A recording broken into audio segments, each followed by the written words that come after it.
Hello friends, आपका हमारे channel learning videos for school kids में स्वागत है। आज हम नैतिक शिक्षा क्लास 6 का पाठ नंबर 6 किसी से न कहना पढ़ेंगे। स्वप्निल दिन में खुली आंखों से सपने देखता देखता कब अपने से ही बातें करने लगा, स्वयं उसको भी पता नहीं चला। स्वप्निल छठी कक्षा का विद्यार्थी है। यह कहानी स्वप्निल नाम के एक बच्चे की है और वह दिन में भी सपने देखता था, मतलब बस बैठे बैठे सोचता रहता था। सोचते सोचते अपने आप से बातें करने लगता। स्वप्निल छठी कक्षा का विद्यार्थी है तथा बहुत ही आलसी और कामचोर है।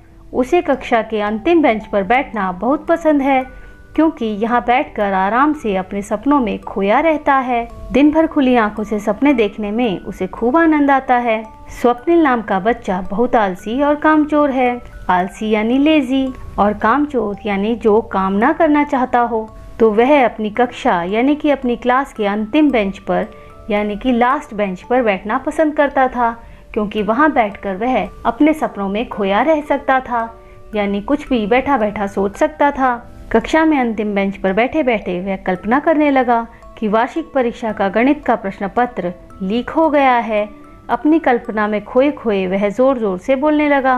वार्षिक परीक्षा यानी एनुअल एग्जाम और प्रश्न पत्र यानी क्वेश्चन पेपर।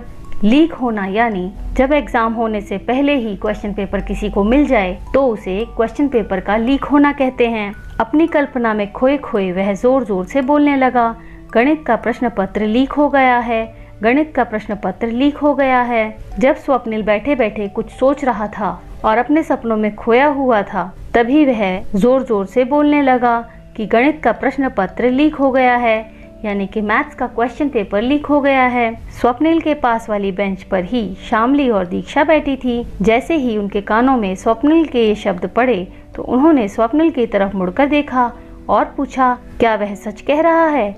स्वप्निल अपने ख्वाबों में खोया हुआ था। उसने बिना सोचे कि उससे क्या पूछा जा रहा है, हाँ में सिर हिला दिया। स्वप्निल सपनों में खोया हुआ था और वह कल्पना कर रहा था कि मैथ्स का क्वेश्चन पेपर लीक हो गया है। प्रश्न पत्र का लीक हो जाना बहुत बुरी बात होती है। इससे ठीक तरीके से परीक्षा नहीं हो पाएगी और जिस चीज का एग्जाम होना है उसके क्वेश्चन जब पहले से ही बच्चों को पता लग जाएंगे तो यह अच्छी बात नहीं होती। जब स्वप्निल ने बोला कि गणित का प्रश्न पत्र लीक हो गया है तो शामली और दीक्षा जो उसकी ही क्लास में पढ़ती थी उन्हें विश्वास नहीं हुआ। तो उन्होंने स्वप्निल की तरफ मुड़कर देखा और फिर से कंफर्म किया कि क्या वह सच कह रहा है, और उसने बिना सुने ही हाँ में सर हिला दिया। बस फिर क्या था, दीक्षा और शामली तो खुशी के मारे मानो पागल हो गईं। वह यह सोचकर प्रसन्न होने लगी कि अगर प्रश्न पत्र लीक हो गया है तो गणित के प्रश्न पत्र की चिंता करने की आवश्यकता नहीं, उसमें तो उनका उत्तीर्ण होना निश्चित है। परंतु अब उनके सामने प्रश्न यह था कि प्रश्न पत्र को प्राप्त कैसे और कहां से किया जाए। जैसे ही दीक्षा और शामली को पता लगा कि मैथ्स का क्वेश्चन पेपर लीक हो गया है तो वह यह सोचकर खुश होने लगी कि मैथ्स के एग्जाम में तो अब वो इजीली पास हो जाएंगी, क्योंकि उन्हें एग्जाम होने से पहले ही क्वेश्चंस पता लग जाएंगे। परंतु बस वह ये जानना चाहती थी कि प्रश्न पत्र उन्हें कहां से मिलेगा। बहुत सोच विचार करने के बाद कि कौन उनकी मदद कर सकता है, वे अमनदीप के पास पहुंची। अमनदीप को कक्षा से बाहर बुलाकर उन्होंने बड़े ही धीमे स्वर में कहा, अमनदीप, हम जो तुम्हें बताने जा रहे हैं वह तुम किसी से ना कहना, हमें तुमसे यह वादा चाहिए। अमनदीप ने भी उत्सुकतावश बिना कुछ जाने ही वादा कर दिया। दीक्षा और शामली ने सोचा कि उन्हें प्रश्न पत्र कैसे मिलेगा। इसके लिए उन्होंने अमनदीप से मदद मांगी और उसको यह बात बताने से पहले उससे वादा लिया कि वह यह बात किसी से नहीं कहेगा। और अमनदीप ने भी बिना सोचे ही उत्सुकतावश वादा कर दिया। उत्सुकतावश यानी एक्साइटमेंट में अमनदीप भी उस बात को जानने के लिए एक्साइटेड था जो दीक्षा और शामली उसे बताने वाली थी। यह था पेज नंबर 38। अब हम पेज नंबर 39 पढ़ेंगे। दीक्षा ने खुश होते हुए बताया कि गणित का प्रश्न पत्र लीक हो गया है। अगर वह ये पता लगा ले कि प्रश्न पत्र किसके पास है तो वे सब बड़े आराम से पूरे अंक प्राप्त कर सकते हैं, क्योंकि उन्हें क्वेश्चंस पहले से ही पता लग जाएंगे तो वे किसी भी एग्जाम को आसानी से पास कर सकते हैं। इसे चीटिंग कहते हैं, हमें ऐसा नहीं करना चाहिए। अमनदीप सुनते ही खुशी से कूदने लगा। गणित उसे कभी समझ में नहीं आता था, ऐसे में अगर प्रश्न पत्र मिल जाए तो कम से कम गणित के प्रश्न पत्र में उत्तीर्ण होने की उम्मीद तो हो जाएगी। तो अमनदीप ने सोचा कि गणित का क्वेश्चन पेपर अगर उसे मिल जाए तो वह आसानी से पास हो सकता है। दोनों लड़कियों से जल्द ही प्रश्न पत्र के बारे में पता लगाने को कहकर वह बहुत ही प्रसन्नता पूर्वक अपनी कुर्सी पर जा बैठा। इस सोच मात्र से ही वह बहुत खुश नजर आ रहा था कि गणित का प्रश्न पत्र लीक हो गया है। उसके चेहरे पर खुशी छुपाई नहीं छुप रही थी। जैसे ही अमनदीप को पता चला कि गणित का प्रश्न पत्र यानी कि क्वेश्चन पेपर लीक हो गया है तो वह बहुत खुश हो रहा था, क्योंकि उसे लग रहा था कि अब वह बिना मेहनत के ही मैथ्स के एग्जाम में पास हो जाएगा। अग्रिम ने जब उसको इतना प्रसन्न देखा तो उसकी प्रसन्नता का कारण पूछा। अमनदीप तुरंत बोला कि अगर वह आगे किसी को न बताने का वादा करे तो वह उसे एक बहुत बड़ी खबर दे सकता है। प्रश्न पत्र की बात जानकर अमनदीप बहुत खुश हो रहा था, पर जब अग्रिम ने उसकी खुशी का कारण पूछा तो अमनदीप ने अग्रिम से भी वादा लिया कि वह किसी को नहीं बताएगा।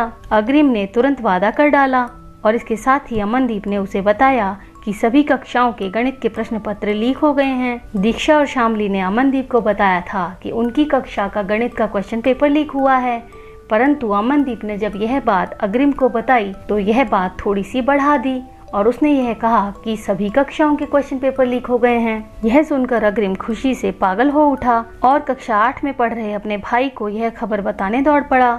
जल्द ही पूरे विद्यालय में खबर आग की तरह फैल गई। हर कोई दूसरे को बताने से पहले यह वादा जरूर ले लेता कि किसी से न कहना, और साथ ही इस बात को बताकर एक सुखद शांति का अनुभव करता। स्वप्निल ने एक इमेजिनरी बात को दीक्षा और शामली को बताया। उन्होंने अमनदीप को बताया और अमनदीप ने वह बात अग्रिम को बताई और इस तरह यह बात पूरे स्कूल में फैल गई कि क्वेश्चन पेपर्स लीक हो गए हैं। कहते हैं कि अफवाहों की कोई सीमा नहीं होती। अफवाह मतलब ऐसी बात जिसका कोई प्रूफ ना हो और वह बिना सोचे समझे फैला दी जाए। कोई अफवाह सच भी हो सकती है और झूठ भी, परंतु यह बिना जाने कि यह बात सच है या नहीं हमें उस बात को आगे नहीं फैलाना चाहिए। ऐसी बातें जो बिना सोचे समझे और बिना किसी प्रूफ के फैला दी जाती हैं उन्हें अफवाह कहते हैं और अफवाहों की कोई सीमा नहीं होती। विद्यालय के किसी विद्यार्थी ने अपने पिताजी को फोन करके यह बताया कि प्रश्न पत्र लीक हो गए हैं। पिताजी ने यह खबर सोशल मीडिया पर डाल दी। बस फिर क्या था, पलक झपकने की देर थी और यह खबर अब पूरी दुनिया में फैल चुकी थी। सोशल मीडिया यानी वे प्लेटफॉर्म्स जहां से लोगों को तरह तरह की जानकारी मिलती है। प्रश्न पत्र लीक होने की बात का कोई प्रूफ नहीं था, परंतु धीरे धीरे यह बात पूरे स्कूल में फैल गई और उसके बाद सोशल मीडिया पर भी डाल दी गई। सोशल मीडिया ऐसे वेबसाइट्स को कहते हैं जहां से लोगों को अलग अलग तरह की जानकारी मिलती है। धीरे धीरे यह बात पूरी दुनिया में फैल चुकी थी। सोशल मीडिया समूहों के माध्यम से पूरे शहर में यह बात आग की तरह फैल गई। विद्यालय में अभिभावकों के फोन पर फोन आने लगे। कुछ अभिभावक तो विद्यालय आ पहुँचे। सभी यह जानने के लिए उत्सुक थे कि जब सभी कक्षाओं के सारे प्रश्न पत्र लीक हो गए हैं, ऐसे में क्या विद्यालय परीक्षाओं को स्थगित कर देगा। सभी तरह तरह की अटकलें लगाने लगे। जब सोशल मीडिया से बात पूरे शहर में फैल गई तो विद्यालय में अभिभावक यानी कि पेरेंट्स आने लगे और पेरेंट्स के फोन भी आने लगे और वह ये जानना चाहते थे कि क्योंकि प्रश्न पत्र लीक हो गए हैं तो क्या विद्यालय परीक्षाओं को स्थगित कर देगा। स्थगित करना यानी कैंसिल हो जाना। तो पेरेंट्स ये जानना चाहते थे कि क्योंकि प्रश्न पत्र लीक हो गए हैं तो क्या सारे एग्जाम्स कैंसिल हो जाएंगे। ऐसे में भला मीडिया तक यह खबर कैसे न पहुंचती। जल्दी ही सभी न्यूज चैनल पर प्रश्न पत्र लीक की खबर घूमने लगी। सभी लोग विद्यालय तथा विद्यालय के कर्मचारियों के बारे में बुरा भला बोलने लगे। बिना सोचे समझे एक अभिभावक यानी एक पेरेंट ने यह बात सोशल मीडिया पर डाल दी और उसके बाद धीरे धीरे यह खबर मीडिया तक भी पहुंच गई। मीडिया यानी न्यूज चैनल्स, और न्यूज चैनल्स पर यह खबर देखकर सभी लोग विद्यालय के कर्मचारियों यानी कि विद्यालय में काम करने वाले लोगों के बारे में बुरा भला कहने लगे। कोई कहता कि आजकल के अध्यापक पढ़ाते नहीं हैं और अंत में पैसे लेकर प्रश्न पत्र बेच देते हैं। न्यूज से यह बात जानकर लोग स्कूल के बारे में और स्कूल के टीचर्स के बारे में उल्टा सीधा बोलने लगे। यह था पेज नंबर 39। अब हम पेज नंबर 40 करेंगे। लोग तरह तरह की बातें करने लगे थे। कोई कहता कि विद्यार्थी ही निकम्मे हो चले हैं। हद तो तब हो गई जब प्रधानाचार्य को सीबीएसई ने आक्षेप लगाते हुए फोन किया कि क्या विद्यालय द्वारा सीबीएसई का कक्षा 10 का प्रश्न पत्र लीक हो गया है। इस फोन के साथ ही प्रधानाचार्य के सब्र का बांध टूट गया। वह जोर से चिल्ला पड़ी तथा सभी छात्र छात्राओं और वहां उपस्थित सभी अभिभावकों को विद्यालय के मुख्य परिसर में एकत्रित होने के लिए कहा। जैसे ही बात मीडिया में फैली तो तो स्कूल की प्रधानाचार्य यानी कि स्कूल की प्रिंसिपल को CBSE की तरफ से फोन आ गया। CBSE यानी central board of secondary education, ये एक ऐसी संस्था है जो सभी तरह के एग्जाम्स को हैंडल करती हैं और उनको यह पता लगा कि इस स्कूल से कक्षा 10 का प्रश्न पत्र भी लीक हो गया है। यह बात जानकर स्कूल की प्रधानाचार्य यानी कि प्रिंसिपल को गुस्सा आ गया और उन्होंने सभी बच्चों और अभिभावकों यानी कि पेरेंट्स को स्कूल के मुख्य परिसर यानी कि स्कूल के मेन एरिया में एकत्रित होने के लिए कहा। सभी छात्र छात्राओं के आते ही प्रधानाचार्य ने जानना चाहा कि कौन सा पर्चा लीक हुआ है और यह जानकारी किसने, कब और किसको दी। अब प्रिंसिपल मैम ये जानना चाहती थी कि यह बात कहां से शुरू हुई और किसने बताया कि क्वेश्चन पेपर्स लीक हो गए हैं। 10वीं के छात्रों ने बताया कि उन्हें 9वीं कक्षा के छात्रों से पता चला था कि सभी प्रश्न पत्र लीक हो गए हैं, परंतु उनको प्राप्त जानकारी के मुताबिक 9वीं कक्षा के प्रश्न पत्र लीक हुए थे। सबसे पहले 10वीं कक्षा यानी कि 10th क्लास के बच्चों ने बताया कि उन्हें यह बात 9th क्लास से पता लगी है और उन्हें यह भी पता लगा है कि क्वेश्चन पेपर सिर्फ 9th क्लास के लीक हुए हैं। 10वीं कक्षा के प्रश्न पत्रों की कोई चर्चा नहीं की गई थी, इसलिए वह यह नहीं जानते हैं कि यह बात CBSE तक कैसे पहुंची। 10वीं कक्षा यानी कि 10th क्लास के बच्चे यह नहीं जानते थे कि यह बात CBSE यानी central board of secondary education तक कैसे पहुंच गई। 9वीं के छात्रों ने बताया कि उन्होंने 8वीं कक्षा के छात्रों को शौचालय में इस बारे में चर्चा करते हुए सुना था।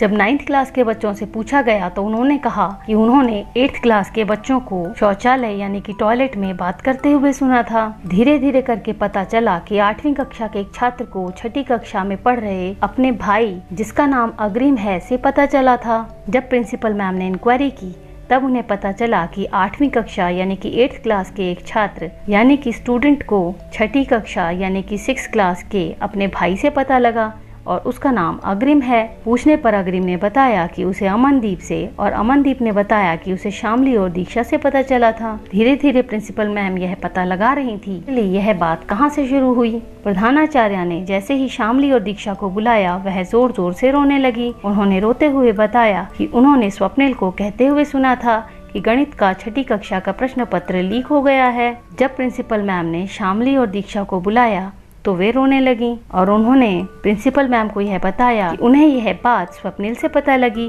कि गणित का 6ठी कक्षा यानी 6th क्लास का क्वेश्चन पेपर लीक हुआ है। कब यह बात अन्य विषयों के प्रश्न पत्र तथा अन्य कक्षाओं के प्रश्न पत्र और फिर CBSE के प्रश्न पत्र के रूप में बदल गई उन्हें नहीं पता। प्रश्न पत्र के लीक होने की बात एक अफवाह थी जो एक इंसान से दूसरे इंसान तक गई। ऐसे ही वह बात बढ़ती चली गई। स्वप्निल ने केवल 6ठी कक्षा के गणित के क्वेश्चन पेपर के बारे में बात की थी, परंतु धीरे धीरे यह बात बढ़ती चली गई और सभी कक्षाओं के प्रश्न पत्र और उसके बाद CBSE के प्रश्न पत्र तक चली गई। यह था पेज नंबर 40। अब हम पेज नंबर 41 पढ़ेंगे। वीडियो पसंद आ रहा हो तो जल्दी से उसे एक लाइक कर दीजिए और चैनल को सब्सक्राइब करना बिल्कुल मत भूलना। अब हम पेज नंबर 41 करेंगे। प्रधानाचार्य ने जब स्वप्निल से इस बारे में पूछा तो वह बहुत हैरान होते हुए बोला कि उसने कब दीक्षा और शामली से कहा कि प्रश्न पत्र लीक हो गया है। यह सुनते ही शामली और दीक्षा चिल्ला उठी, हमने तुमसे पूछा था जब तुम आखिरी बेंच पर बैठे हुए सोच रहे थे। जब प्रधानाचार्य ने स्वप्निल से बात की तब उसे इस बारे में कुछ भी नहीं पता था। उसे नहीं लग रहा था कि यह बात उसने कही है।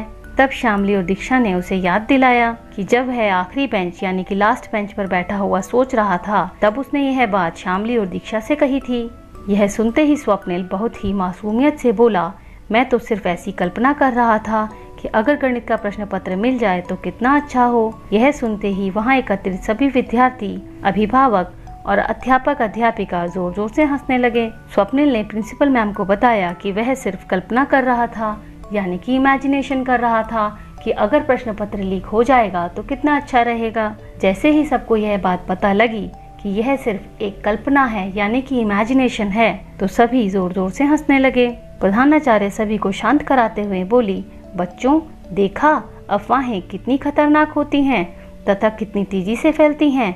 अगर ध्यान से देखा जाए तो शायद यह कहना ज्यादा उचित होगा कि अफवाहें अक्सर एक किस्से के रूप में जन्म लेती हैं, जहां किस्से सुनाने वाला भी नहीं जानता कि यह सच है या झूठ। अफवाहें फैलाना अच्छी बात नहीं होती और यह बहुत तेजी से फैलती हैं। कोई नहीं जानता कि यह बात कितनी सच है या कितनी झूठ है, बस लोग एक दूसरे को बताने लगते हैं और फैलते फैलते बात बहुत ज्यादा फैल जाती है। अधिकतर अफवाहें फैलाने वाले लोग यह जानने की कोशिश भी नहीं करते कि वह जो कह रहे हैं उसमें कोई सच्चाई है भी या नहीं। जो लोग अफवाह फैलाते हैं उनके पास कोई प्रूफ नहीं होता कि वह जो बात दूसरे इंसान को बता रहे हैं वह कितनी सच है, परंतु लोग बिना सोचे समझे बातें एक दूसरे को बताने लगते हैं। प्रिंसिपल मैम ने कहा कि वैसे तो आमतौर पर अफवाहें एक व्यक्ति से दूसरे व्यक्ति में फैलती हैं, जैसे कि आज हुआ, तथा हर बार एक व्यक्ति से दूसरे व्यक्ति को बताए जाने पर थोड़ा बदल सकती हैं, परंतु आजकल सोशल मीडिया के कारण अफवाहें बहुत तेजी से फैलने लगी हैं। प्रिंसिपल मैम ने सभी बच्चों और अभिभावकों यानी कि पेरेंट्स को कहा कि ज्यादातर अफवाह एक व्यक्ति से दूसरे व्यक्ति तक फैलती है, परंतु क्योंकि आजकल सोशल मीडिया बहुत ज्यादा चल रहा है इसलिए अफवाहें बहुत ज्यादा तेजी से फैलती हैं। आगे प्रिंसिपल मैम ने कहा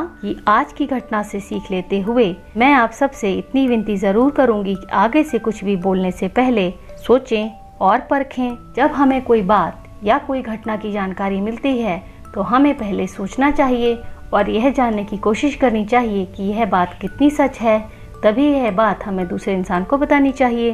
प्रिंसिपल मैम ने कहा कि ध्यान रखें, अफवाह फैलाने से न सिर्फ समय की बर्बादी होती है बल्कि बहुत सारी गलतफहमियां भी पैदा हो जाती हैं। इन गलतफहमियों के चलते लोगों के आपसी रिश्ते खराब हो सकते हैं तथा उनकी साख पर भी असर पड़ता है, जैसे कि आज आपके विद्यालय का नाम खराब हुआ तथा कितने सारे लोगों को कितनी परेशानी झेलनी पड़ी। मैं उम्मीद करती हूँ कि आप सब इससे सीख लेते हुए अपने को अफवाहों से दूर रखेंगे। प्रिंसिपल मैम ने आज की घटना का एग्जाम्पल देते हुए कहा कि अफवाहों से समय की बर्बादी होती है और साथ में गलतफहमियां भी पैदा होती हैं। गलतफहमियां यानी किसी चीज के बारे में गलत जानकारी होना, और जब गलतफहमियां हो जाती हैं तो रिश्ते भी खराब होते हैं तथा साख पर भी असर पड़ता है। साख यानी रेप्यूटेशन। जब क्वेश्चन पेपर लीक होने की बात सब जगह फैल गई तो स्कूल की रेप्यूटेशन भी खराब हो गई और इससे लोगों को बहुत परेशानी भी झेलनी पड़ी। इसलिए प्रिंसिपल मैम ने कहा कि अपने आप को अफवाहों से दूर रखना चाहिए। यह था पेज नंबर 41 और यह पाठ पूरा हो गया है। इस पाठ के प्रश्न उत्तर हम अगले वीडियो में करेंगे। वीडियो पसंद आया हो तो जल्दी से उसे एक लाइक कर दीजिए। चैनल को सब्सक्राइब करना बिल्कुल मत भूलना। Thanks for watching. Bye bye.